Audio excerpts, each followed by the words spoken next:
Hello, welcome to another episode of the OnlyRoofers podcast. My name is Elizabeth and this is my co-host Vince. Hey guys.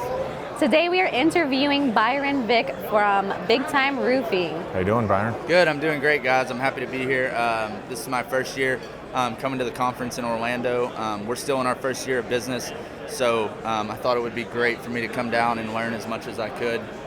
It's better to learn in the beginning than bang your head against the wall and 100%. try to figure it out. So jump right in that. Yeah. Then. First year, you've made the leap, right? Where were you before this? I was a project manager at Okay. another company, and with the way that the other side of the market in residential, commercial, the way the other side of the market went, it slowed down a lot because material shortages. Right. And so as a result, I thought it was a great time for me not to leave the company that I was leaving in a bad place, Okay. and be able to take advantage of the opportunity that I had been thinking about for a long time.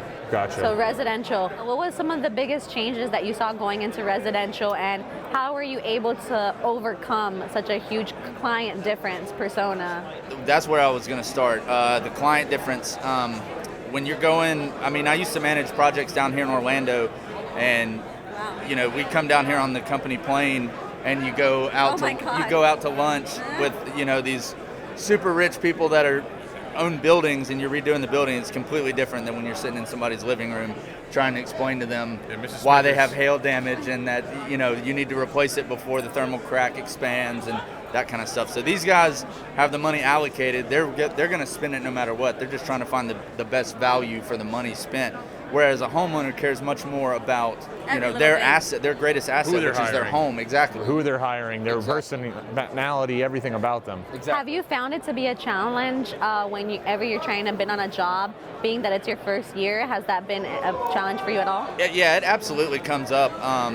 In fact, the speaker this morning, I don't know if you were in there, but he kind of went over it. It's like the yes and. I didn't know what the yes and was. I didn't know it was an actual thing, but that's kind of what I've used. It's like, yes, I acknowledge it. I always try to lean into it. But here's what you're going to get. You're going to get somebody who's in their first year of business, like they said, that can't afford to mess up on your job, that's going to be here for you the whole time. And because we're a smaller company, we give you much more personalized experience, and we care about your job a lot more than maybe one of the big guys that's in the Atlanta market. Yeah, exactly. It means more to me. This is the only job I have. Exactly. Right? Like I don't have another one. That guy has 5. Yeah, Today. That I'm a company owner. I have 2 or 3 this week.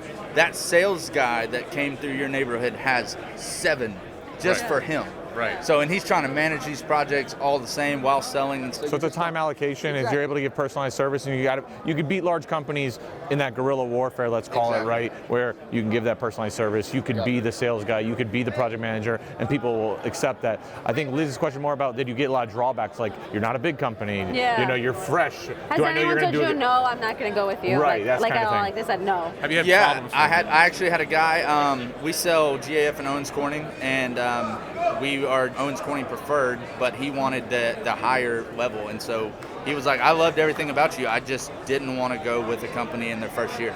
He was like, It was nothing about your presentation or your price or anything like that. Just we wanted to Maybe come from a previous experience. And going into it the first year, what has been your, I know yes and why, but like what's been your biggest, let's call it stumbling or whatnot? Like, have you felt what's been the biggest challenge? Hard part of The biggest challenge for me absolutely was being soft on the door. I would go to the door in a neighborhood where I knew there was damage. I had already done other jobs, and as soon as I would hit an objection, I would press the brakes and run. So you weren't, Yeah, it's I had to learn, and I'm still learning how to not be nice but be respectful. So you don't have to be nice to everyone, but you always have to be respectful. So it's kind of like, if they give you an objection, like, you should ask why they're giving you the objection, or try to counter the objection instead of just cowering immediately and running. I just go to the club, ask all the girls out, they all tell me no, and it's all, 14 neighborhoods out in one day. I got all the rejection, I'm good to go now. I don't know if you should be in the club and be like, why? Yeah. Why not me? Right, yeah, like why not? That might come off a little desperate. Right, but it just got that rejection. It made me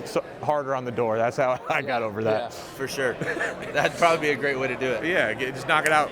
I would say that I was not used to getting a lot of rejection in life, but when I did start my company, I did have people who started like choosing another company over working with me, and it was because of being a newer company. I think one of the biggest things when you're first getting started is you were already doing sales, you're doing this in a much larger scale. It's like, okay, I know I can do this, I just want you to know that I can do this, right? And that made me kind of switch how I position my company. Has that kind of aha moment kind of kicked in for you yet? Is it starting to kick in? Like, where are you at? Mostly we do insurance work right now, but where we're trying to position ourselves in 2022 is as more of a retail company. I love that. We don't want to be the ebb and flow of the hail and windstorms, especially in a place like Atlanta where you might have a big hailstorm, but it's not going to happen every single day. Yeah. And so we're trying to move a lot more into retail. And so when you move into retail, you have to be a lot better at sales itself. Yeah. And explaining your value to someone rather than, hey, I can get you this roof for free. Yeah. Well, Free always you're not wins. getting them a free roof. They're paying for it out of pocket, or they're financing it through you anyway. So you have to be much better at explaining your value. So what I'm trying to do going into the new year with the 2 sales guys that I have is really put them through. Nice. 2 sales guys, year 1. Thank you. Put them through like a much more rigorous sales training process. So I've been trying to develop the sales book, I guess. I call it the Big Time Roofing Survival Guide. Okay, I stole that from one of the Dimitri interviews with another guy. But I try to add more stuff to that constantly and keep updating the sales, so it's not a stagnant thing where I'm just kicking them out and say, all right, now we're going to start running leads that I'm paying $200 each for. You don't want to blow those leads. So sticking on like new companies, there's a lot of guys who are with a company right now, sales guy, production guy, whatever their position may be at a larger company, and they want to move it off, and they're always at that scared of that jump moment, right? That big leap, because it is a big leap, right? Yeah, it is huge. And, on Liz's point of like when she was a new company, she got rejection, it hurt her or whatever, it was hard. But do you feel, Liz, as well as you, do you feel like that's how you approached it, right? Like you didn't deserve to even ask. Correct. Right? Like I'm new. Like okay, it's $300.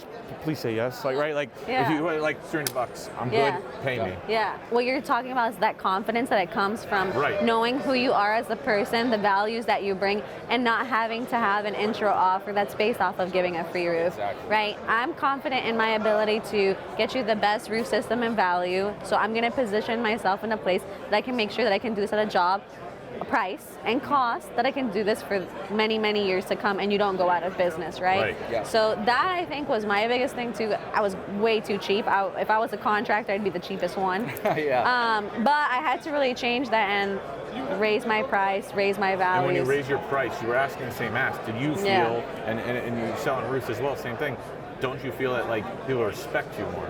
Yeah. Right? I think that's the biggest problem is like, as a smaller company, starting company, you're like, how am I going to beat the big guy? Yeah. I'm going to undercut him. Yeah. Right? He's going to charge 10, I'll charge 9, and I'm going to win. Yeah. Right? Because I don't have all the abilities he has. What could I beat him on price? Yeah. But like, the only thing you really are doing is undercutting yourself. Yeah, absolutely. Right? You're undercutting your confidence more than anything else. Yep. And you're building a culture within your company that we are willing to be the cheapest just to get the job. Yeah. Right. And so the way I look at it is I'm much more willing to pass on work and maintain like what kind of work we want to do at the price point we want to do than I would to just do everything. Right. Because just doing everything all the time, you're just running up your expenses and you're doing work that maybe might not be profitable. And at the end of the day, if you're doing a bunch of non-profitable work, you're going to be out of business. Did your previous experience build that culture into you? Because I've spoken to a lot of business owners in their first year in business, and profits is the last thing I often hear. Where is that from that, or is it because some of the personal development you've done? So I cannot remember the name of the guy, but he's the Profit First guy. And I watched his keynote speech. Marcus Lamona. Marcus Lamone. I watched his keynote speech, and it literally resonated to me so much. Like, we're in business ultimately to make a profit and build our business. Yeah. And if you make that your last priority, then you're probably going to go out of business purely because you're not setting yourself up financially to be able to make the right decisions down the line to grow your business when you're ready. And so I do the formula, profit. Right now I put 2%, first and 15th of every month, 2% in a profit account, 10% owner's compensation account, 50% in a tax account. Nice. And so that allows me to see long term to be able to make decisions. Right. Like right now, me and the financial guy that I work with, are kind of going back and forth on whether we want to hire, like a general manager. to come in and help so we can hire a couple more sales guys and not compromise on the quality of work we do just for increased revenue. Yeah. Because at the end of the day, increased revenue with falling off quality is not where you want to be. Yeah, I would say at that point, I don't think you need a general manager yet. You need more of a supporting staff member because that general manager needs someone to manage. Yeah. And right now they don't have a department, so they're going to be overpaid. Yeah, for sure.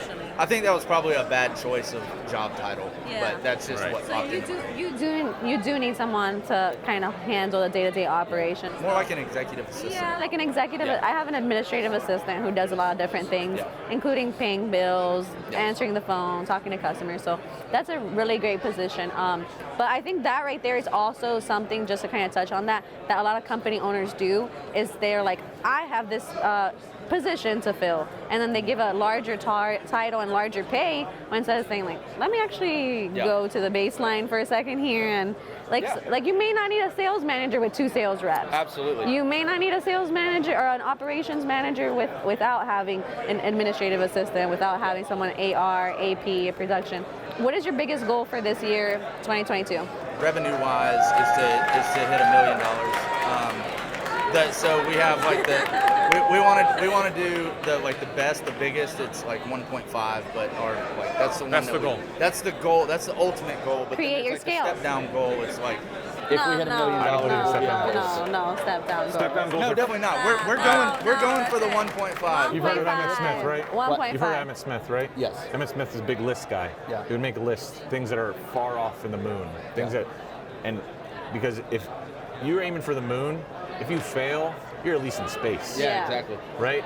If you're not aiming that high, you're already setting up. Have a backup plan. I don't believe in backup plans. Yeah. Backup plan is a plan to fail. 1.5 or 1.5. That's it. Grant Cardone If you don't hit it, you don't hit very it. mad at me. Yeah, for real. The 10x rule. That's literally where That's I got not it. the Make 10X rule. get an unattainable goal and Dude, reach it. 10x would have been Yeah, 10 yeah. million. You're right. You're right. Yeah, I don't even have a what's number. up? You know what the I'm number is? disappointed. More. You can't- Yeah, more. You can't be More, 10x more. and say that goal. Yeah, you're right. I That's need to it. go You back know and what? We gotta go re-listen. talk I to don't. on the side. You have a number or just more? What? What's You the have number? a number you want to hit, or Me? you have more? Me? 100 million. I get you, but is it just more? What? If I hit 100 million, you just want to stop? You're done? Call it a day? No. 100 million then sell. Okay, so that's Oh, more. there Yeah. you go. Yeah. Right? There's 100 more. million sells. 10 years, 100 million, I'm out. Right, so that's the thing. It's just Well, more. 100 million valuation, right? Part of the multiplier effect is knowing that because you did 10 times the revenue, your valuation and your EBITDA actually goes from 20 to 40%. Oh yeah, for sure. Valuation of the business. So that there's a lot on the back end that we don't really think about because these conversations are not had and there's not a space for them to be shared. So we're glad to be able to share these conversations, and we appreciate you being part of the OnlyRoofers podcast. Thanks for coming I on. appreciate you guys having me, man. Thank you. Thanks for having me Final on. piece of advice? Piece of advice, if you're thinking about starting a company or you're thinking about starting a blog or anything like that, just do it. Just rip the Just Band-Aid do it. off and do it. All right, Nike. People are going to make fun of you. People are going to trash you for posting on social media. People are going to post in the Snapchat group messages and be like, oh, look at your friend, he's doing all this. Well, you know what? You're building a brand and you're building a company or something that's going to be saleable in the future, that's going to help your family out for generations to come, hopefully. So don't worry about that noise and just go do exactly what you want to do. I love that. Woo! Let's Thanks for go. coming on, man. Thanks, man. Appreciate I it. really appreciate it. Thank Thank you. you. Check us out on Instagram, Facebook, and many more.